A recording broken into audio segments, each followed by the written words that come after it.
The Dungeon Master Experience. This regular column is for dungeon masters who like to build worlds and campaigns as much as I do. Here, I share my experiences as a DM through the lens of Iomandra, my Dungeons & Dragons campaign world. Even though the campaign uses the 4th edition rules, the topics covered here often transcend editions.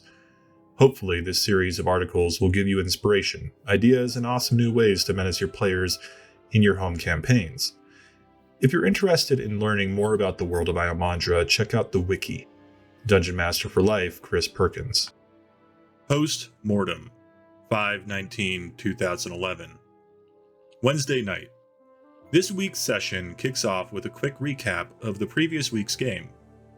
The heroes assaulted the Black Candle, a stronghold of Vecna worshippers hidden in a demiplane that can only be accessed via a secret ritual. Fortunately, Xantham, Kurt Gould's gnome bard, had mastered the ritual.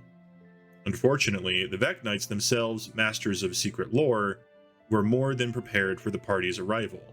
The heroes quickly found themselves surrounded and fighting for their lives against evil wizards, assassins, cultists, shadow demons, and undead creatures that like to feast on healing surges. To make matters worse, the heroes had an unexpected run-in with an exarch of the Maimed Lord, who banished Xantham, the gnome bard, to the Nine Hells. In a recent poll, y'all voted to decide which character in my Wednesday night campaign should die next.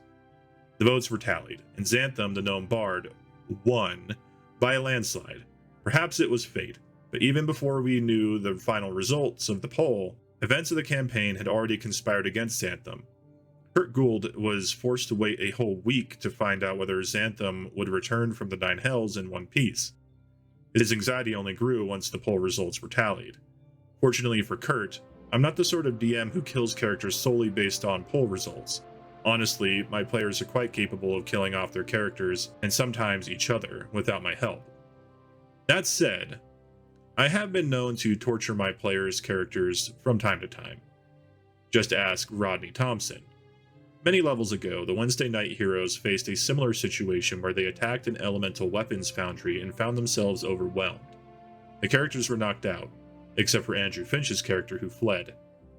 Branded as enemies of the drug of our empire, and by branded, I mean literally scarred with scorching hot brands that marked them as criminals, and handed over a ship full of privateers, and by privateers, I mean pirates. Prior to the ship's departure, Rodney's character Vargas had one of his eyes gouged out and replaced with a magical one. The bad guys planned to use Vargas as a mule to deliver this magic item to a one-eyed pirate warlord locked away in an island prison. In the course of the journey, with a little help from Andrew's character, the heroes managed to commandeer the ship and avoid incarceration.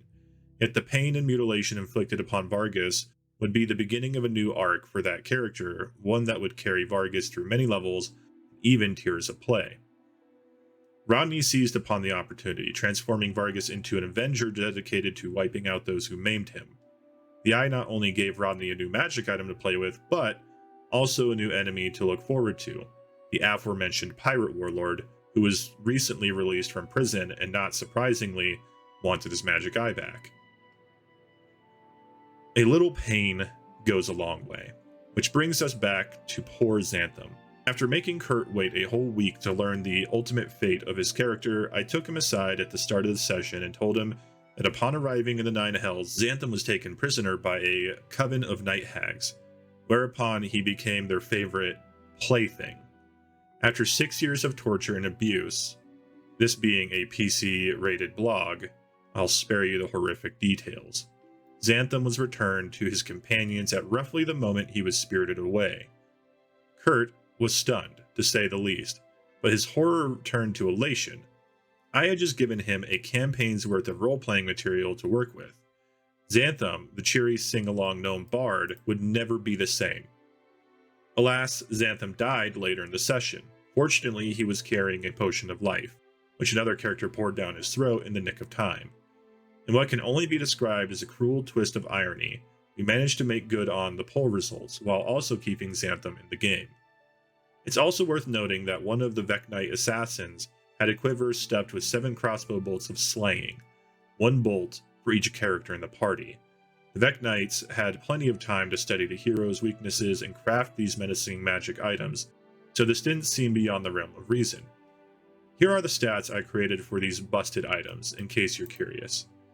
Missile of Slaying, level 30, rare, inscribed in supernatural script upon the razor-sharp tip of this crimson-fletched arrow or crossbow bolt is the name of the creature it aims to kill. Wondrous item, 125,000 gold pieces. Property. Inscribed upon this missile is the name of a specific individual. If the missile hits the creature whose name is inscribed upon it, that creature drops to 0 hit points. If the creature doesn't die when it reduces to 0 hit points, the creature must make a saving throw. If the save fails, the creature dies. Whether it hits or misses its intended target, the missile's magic is spent once the missile is shot. Over the course of the evening, the assassin managed to fire off 6 or 7 bolts before he was slain. Thanks to a couple missed attacks, some successful saving throws, and another potion of life, no one died, at least not for long.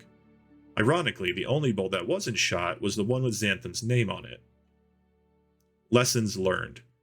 Pain and death are part of the human condition, and until we experience them in some form or another, we cannot truly understand or appreciate what it means to be human.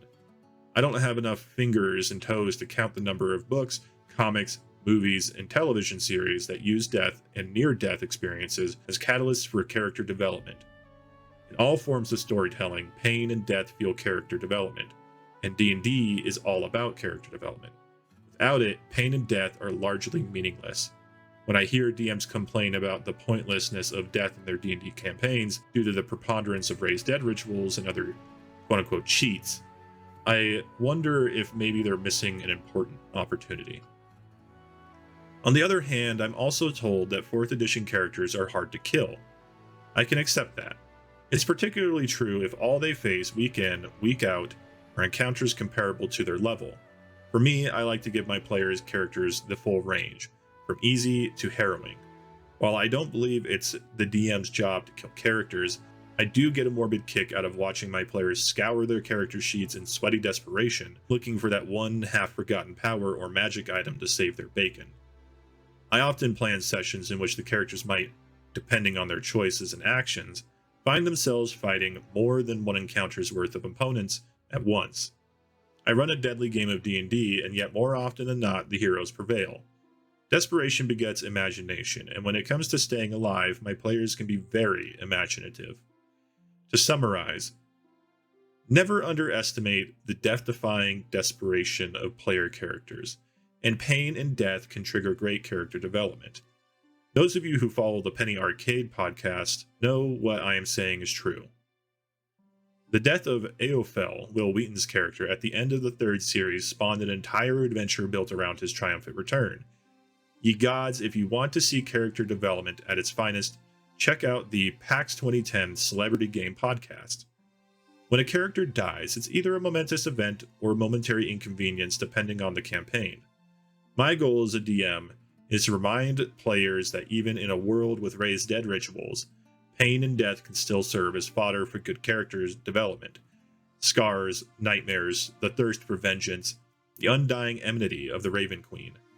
These are the types of things that can haunt characters for a long time, and make them more fun and interesting to play. So before you puncture the hearts of your player characters with arrows of slaying, try to remember that the goal isn't necessarily to kill them off, but rather to give them more reasons to live. Until the next encounter. I want to thank all of you who have made it to the end of this video. This reading comes from Chris Perkins' Dungeon Magazine series, The Dungeon Master Experience, in which Chris gives excerpts of wisdom and lessons he's learned from many years of running games. If you're interested in reading it for yourself, you can find a link down in the description along with links to where you can find the music used in this video, which is a product of Critical Role's Scanlan Shorthalt Press.